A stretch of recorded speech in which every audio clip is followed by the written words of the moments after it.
Welcome back to another week of the NBA Power Rankings presented by Jay Hoopa. As always, I did not watch every single game, but we got a lot to discuss, so let's get right into it. It's a weekly recap and my power rankings if you're new to the channel and new to this segment. The Pistons have fallen all the way down to 30 as they've gone 0-4 in back-to-back weeks now. They're 2-8, I think. They're not good. They've come back down to reality. All the hype is gone around this team. They got good young players, but they're just not a good team right now. That sucks. But at least they're not the Wizards, who are at 29. And yeah, they only one came against the Hornets, who are just as bad as the Wizards. So that was not an impressive win. And they then proceeded to lose to them at home. So yeah, for the second week, the Wizards are at 29. At 28, we have the Grizzlies, who are gaining a little bit of momentum. And yeah, it's in large part due to Bismack Biyombo. He's a very good fit next to Jaren Jackson Jr. Who would have thought that he would be the guy to help? Obviously, the Grizzlies still only have 2 wins. They got one against the Clippers, who, you just stay tuned for what I have to say about them. But obviously, we can't overreact to 1 week, but there are a lot of promising signs for the Grizzlies, and that's why they moved up to 28. The Utah Jazz are just really bad right now when it comes to being a basketball team. Yes, they have good individual players, but they can't really play well together as a team. They just got a lot of weird fits, but their players have been playing well. It's just they can't win games. At 26, we have the Charlotte Hornets, and we all talk about the Wizards having the worst defense of all time, possibly. Well, if the Wizards had the worst, then the Hornets had the second worst. The Hornets' defense is atrocious. It's bad. It's just as bad as the Wizards. But LaMelo Ball has been going off, but as I said, their defense is terrible. Every time you look at the box score, LaMelo Ball is going crazy, but the Hornets give up 125 points a game. They're not going to win very many games, and that's just the sad reality they're living in right now. At 25, we have the Portland Trail Blazers, who are very, very banged up right now and hurt. They don't have Scoot Henderson. They don't have Malcolm Brogdon. They don't have Anthony Simons. They don't have Robert Williams. But yet, they're still, being quality. I mean, Skylar Mays, he's been hooping. A lot of people probably don't know who Skylar Mays is. I'm pretty sure he went to LSU. He's a good hooper there, but he's been balling out. Shaedon Sharpe, as I said last week, looks like a 92 overall in 2K at times. He's been hooping. Then if you don't look at Jeremy Grant's efficiency, he's been hooping too. So considering all of that and their injuries, an 0-2 week still keeps them at 25 because I don't think they're as bad as the 4 teams lower than them. After an exciting second week of the season for the San Antonio Spurs, they had a 0-4 week, which led to them dropping. But their young players look good. They just got to get better, and that's just going to take time. So I'm not really worried about the Spurs, but yeah, they dropped in the power rankings. At 23, we have the Chicago Bulls, and I said it last week. I'm going to say it again this week. I'm probably going to say it next week, and I'm going to say it until they prove me otherwise or they actually tear it down. This team is not good. They need to have a fire sale. They need to trade everybody and rebuild. It's bad. Obviously, they beat the Jazz and the Pistons this week for their 2 wins, but they're the Jazz and the Pistons. They're not top 25 teams out of 30, and those are your only 2 wins. So yeah, good for you, but it doesn't change my opinion. After the past 2 weeks for the Kings, I think it's safe to say that De'Aaron Fox is the top 5 point guard in the NBA right now. Because without him, they have not been good. And with him, they were quality. They're pretty good. So yeah, that's my only takeaway on the Kings right now. They dropped 1 spot, but they did win 2 games, which shows a good sign. But yeah, they're just not good without Fox in the lineup, if you ask me. But you might have a different opinion, but that's how I look at it. At 21, we have the Raptors. They had 2 games this week. Neither game was very interesting, but my takeaway is when I looked at the box score against the Mavericks and Celtics, I watched one of the games. I forget which one I watched. They were, as I said, they were just not interesting games. But Siakam started playing better this week, but Scottie Barnes started playing worse. And that just shows a sign that those two cannot coexist together since they have conflicting play styles. one's good, that means the other gets bad. Like, they just can't coexist, and it's sad to see since I like both of the players, but they have to trade Siakam. I really can't not laugh at the Clippers because I didn't want them to trade for James Harden in the first place. And I've been a big Clippers supporter, and now I don't want the Clippers to win because they have James Harden. And I don't like James Harden. Y'all know that. But let's read this. I wrote this specifically for the Clippers. They got James Harden to increase their offense and make their offense better. The first game with James Harden, they scored 97 points. The second game, 93 points. Then, obviously, they scored 126 against the Mavericks, but they were done at halftime. Like, it was bad. They were getting beat up. They didn't even play any of their good players, so that's bound to happen. And then they scored 101 points against the team that's been the worst this year, and they lost to them. It's really hilarious. They bring them in for offense, and they score 97, 93, and 101 points. It's you just can't not laugh about it. The Clippers, they're gonna have to have a fire sale at the trade deadline. I feel like it's hilarious though. Who knows what's gonna happen? But maybe they'll turn it around next week. But I'm not rooting for it or counting on it. And I remember last week when I said, I know a lot of people are jumping to put the Clippers in the top 5, top 8, and I had them at 10, and I even dropped them when they got James Harden. They went lower, and hey, that's aging pretty well right now. So let's hope that continues. But I do feel bad for Paul George, Kawhi Leonard, and Russell Westbrook. This week for the Nets, Cam Thomas went off for a 45-point performance against the Bucks. Unfortunately, he then got hurt. And at that point, I thought they were going to get cooked for the rest of the week because that's really been their only guy offensively. But they had a pretty strong week considering that he wasn't there. They went 2-2. Mikal Bridges is starting to look like last year a little bit. He's getting his feel back. So there are promising signs. They're at 19 this week. The Magic are down to 18 now. I really don't want to talk about their floor spacing again.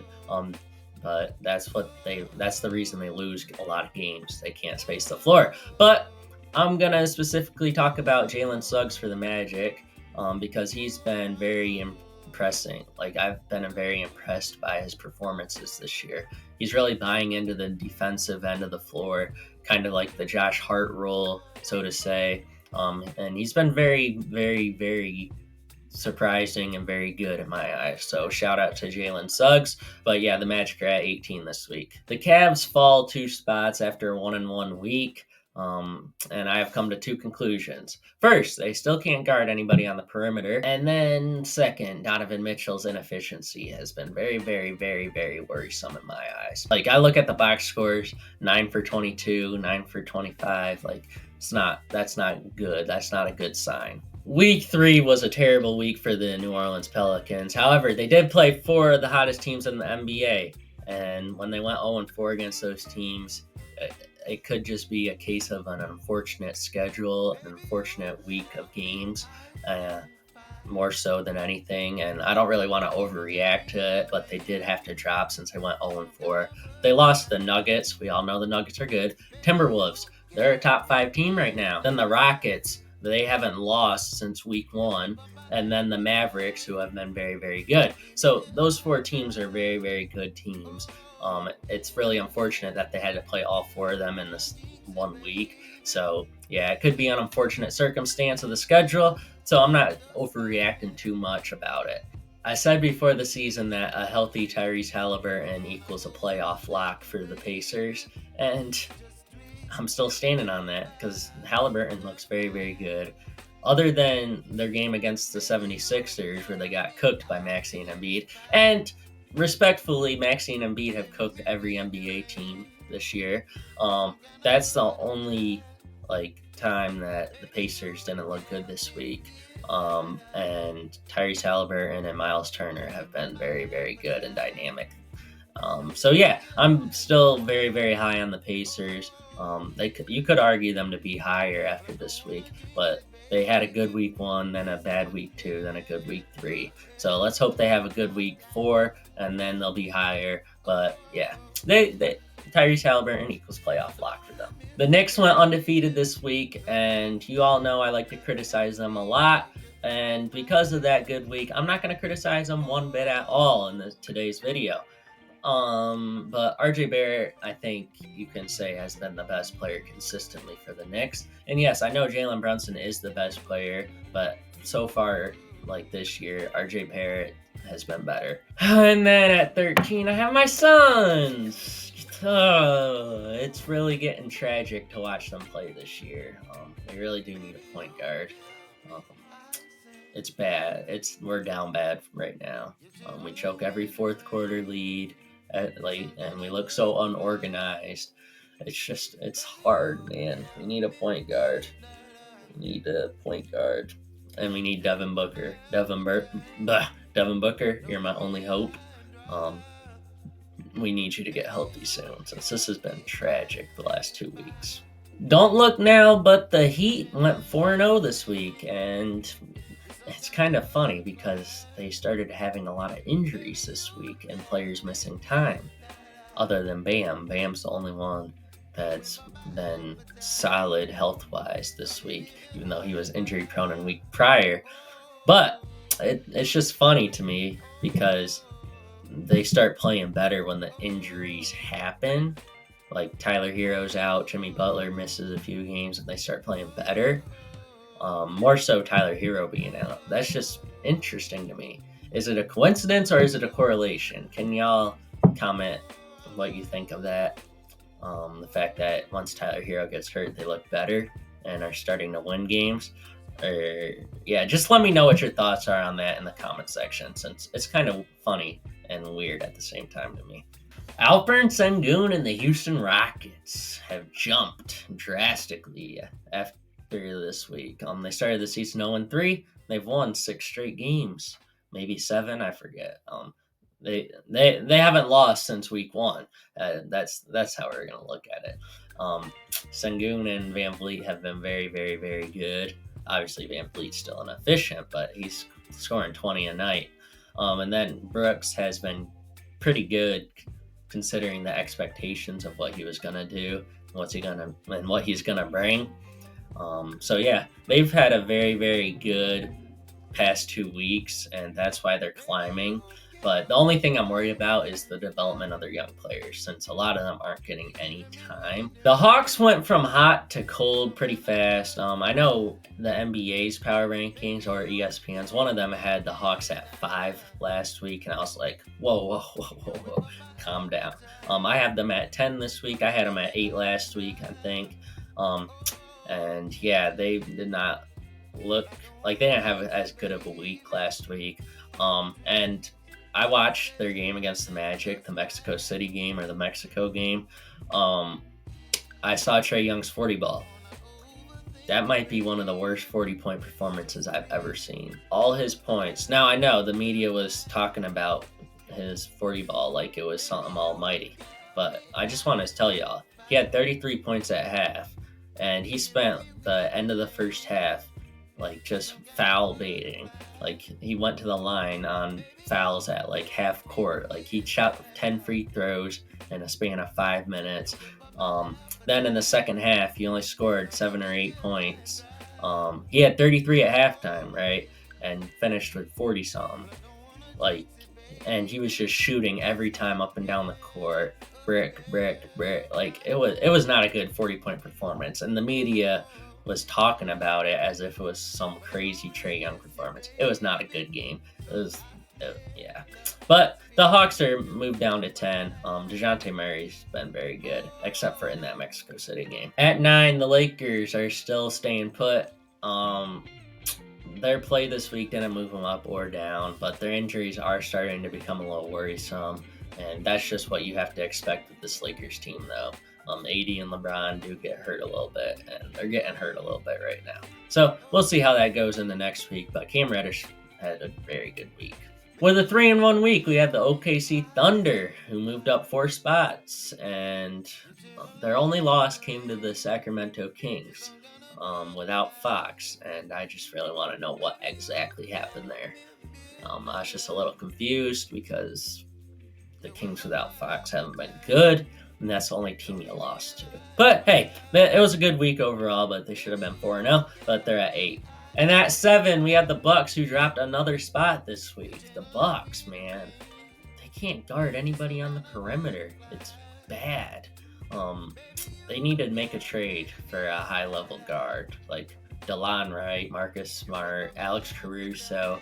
But the only problem with the Bucks is they have no trade assets, so I don't exactly know what they're going to do, but they need to save themselves before it's too late. Now, I know they're still going to win games, but every game they play is a close game because they can't put anybody away since they don't have enough defense, especially on the perimeter, to stop anybody from scoring, so they have to score with them, and it just turns into a game where you need Dame time and Giannis performances to win. So yeah, they need to get somebody. They need to trade for somebody fast and to fix this problem. The Warriors played 3 quality teams this week, and they lost all 3 of them. So I was considering moving them even lower than 6, but I do expect someone besides Curry to start scoring the ball at a plus 20 point or more clip, like Wiggins or Clay. One of those two have to get it going offensively consistently. But I expect that to happen, so that's why they only dropped to 6. But yeah, it wasn't a good week at all, considering everything. So yeah, they dropped. The Dallas Mavericks are staying at 5, and I know they could be higher, but I'm starting to respect them more because they keep winning games. And at a certain point, us as NBA fans have to stop saying they're not playing any competition, since some good teams are losing to not good competition, but the Mavericks are winning. And at a certain point, you got to give them their respect. It was cool for the first week or two, but at this point, we got to give them some respect. And yeah, I saw them playing a 2-3 zone, and I was laughing because they know that they can't guard anybody when Kyrie and Luke are on the floor. But at the same time, they're doing what they need to do to win. And hey, that's what you got to do. If I was a coach, if I was Jason Kidd or the coach, pretty sure they have a different coach right now because Jason Kidd's away from the team. Hopefully everything's all right. But I would play 2-3 zone if that meant I win games. So I'm not going to sit here and say that's a negative thing. I just find it funny because they know they can't guard anybody. Also, Tim Hardaway Jr. needs to enter the 6th Man of the Year combo after this week, since he looked very, very good off the bench this week. At 4, we have the Boston Celtics, who might not be as good as we all think because they've only played 2 teams that are really competition, so to say. Like, they've played the 76ers and the Timberwolves. Yes, they're both on the road. They lost both games, and those are the only 2 teams that have been good that they've played, and they lost them both. So, Celtics, what's going on? Because you blow out every single bad or mid team, but every single good team you've played, you have not won. So that's a little worrisome, and that's why they went from the 1 spot to the 4 spot this week. Yes, at number 3, we had the Minnesota Timberwolves. They are a top 3 team in basketball right now. They beat the Nuggets. They beat the Celtics. They beat the Warriors. They beat any good team they've played. They have 2 losses. One was to the Hawks, a game that they should have won. But yeah, this team's clicking. Their defense is crazy. Everybody knows it. The only people that don't want to admit that the Timberwolves are a top 3 team or top 5 at the very least are people that are Timberwolves haters or are hating. Obviously, this is after 3 weeks in the NBA season. They might not finish as a top 3 team, but as of right now, as for what we've seen, they are a top 5 team definitively, and I think they're top 3 right now. Since, again, everyone said the Nuggets and the Celtics are the 2 best teams in the NBA. They have beat them both. So yeah, it's not like they haven't been playing competition when they've been winning. So yeah, Timberwolves, great week. Don't make me look dumb by calling you a top 3 team. Keep up with the defense. Anthony Edwards, you are him. Simple as that. So keep it up. At number 2, I have the Philadelphia 76ers. And the only reason they're not number 1, since every team I've put at number 1 has lost multiple games the next week. So I don't want to jinx the Sixers since I am rooting for them, especially now that they don't have James Harden. But yeah, obviously they could be 1, but I have them at 2 right now. Tyrese Maxey. I watched his game against the Pacers. That's the game, the 50-point game. That's the game where everybody should know now that Tyrese Maxey is a top 5 shooting guard in the NBA now, top 5 point guard, whichever one you want to call him. But he's taking the reins. You give him the ball in his hand, he is one of the best players in the NBA.